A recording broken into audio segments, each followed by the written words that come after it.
Oh, for return to the old days, I hear time and time again. It's actually kind of funny because everyone, generations upon generations upon generations, have always said, oh, for return to the way things used to be with the young folks and their values that we used to have that are not being passed down to the new generations coming out. I want to read this to you. I'm actually reading my man James Grant's The Forgotten Depression book, and he cites this article right here. For what was going on in 1919, 1920, 1921 was a Great Depression, but we don't talk about it because the government got out of the way and let the market just heal itself. Anyway, he cites this from the New York Times, November 29th, 1920, November 29th, 1920. And he cites Oliver Fisher, who's the president of the Boston Boot and Shoe Club. He blames the Depression on a lack of religion. So, we fast forward to, almost 100 years ago, and business people were saying lack of irreligious persuasion was what was leading to a lack of ethics in business. Hold on just a second. Come here. All right. So let's read what we got here. Let me pause this real quick. There we go. Let's read what we got here. Blames depression on lack of religion. Asserts greed rules now.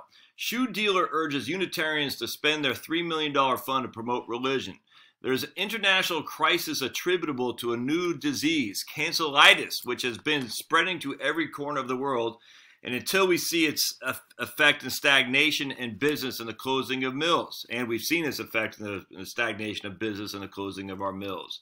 Workshops in the market for our goods. Oliver M. Fisher, president of the Boston Boot and Shoe Club, said today at the morning service at the Chestnut Hill Church in Brighton. He declared that the responsibility rests upon the Unitarian denomination to spend $3 million campaign fund to meet the needs of the hour, a deep religious conviction underlying every walk of life. I would not venture to suggest here the crying need of this background of a religious life, said Fisher, except from the viewpoint of a businessman who sees it as our only hope for the future. We are becoming an irreligious people, which means an irresponsible people, responsible neither God nor man. We are still following the same taxes as we did in the war, World War I that is, but for personal greed. The spirit of warfare overseas prompted men to take everything movable for their own use, and their fellows here at home are doing the same thing. We are doing it still for our selfish needs. No thoughts of the rights of the other fellow enter our minds or responsibility to God or obligation to our fellow man. Up to November 1919, that was the year before this article was written, there was no trouble about business contracts. They were more often by word of mouth, generally faithfully executed. After the armistice was signed, our government started cancellation of orders, and cancelitis has been spreading to every corner of the world. The British Board of Trade has sent to the U.S. Chamber of Commerce for their action more than $20 million worth of contracts, which have been broken by American businessmen, and other foreign governments have complained to our State Department in similar cases. In this critical readjustment period, it is most essential to preserve the highest standard of business ethics in foreign trade as in domestic commerce. Our whole commercial structure rests upon the sanctity of contracts, and they in turn upon solemn, moral, and religious obligations. If our country is to endure, it must rest upon the internal principles of justice, truth, and simple honesty in our dealings with other nations. The background of a religious life will make our contracts sacred, all obligations binding. We can talk about prosperity, but prosperity is of little account and cannot exist without a fine sense of honor and an enduring respect for our obligations. In other words, the maintenance of good faith. We all want prosperity, but our honor is more important. Indeed, real permanent prosperity is impossible without honor. I just, this whole thing is silly. So basically, this guy, I don't know what's going on with him.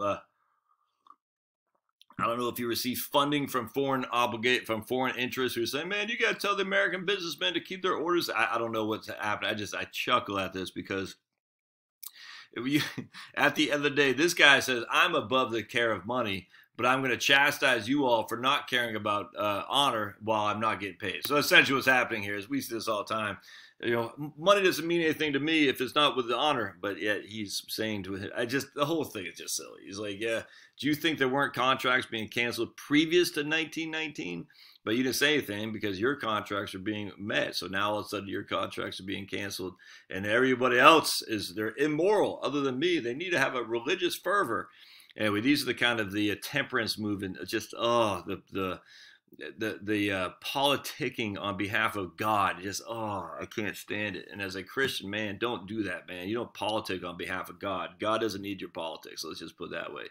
And so this guy and the temperance movement, the prohibition people, we're going to take God's word to the streets and force our views on you. And that's not the way to do it, man. But I just find it funny. 100 years ago, business people were saying, we have lost our religion as well. And it's the more things change, the more they stay the same. I see you.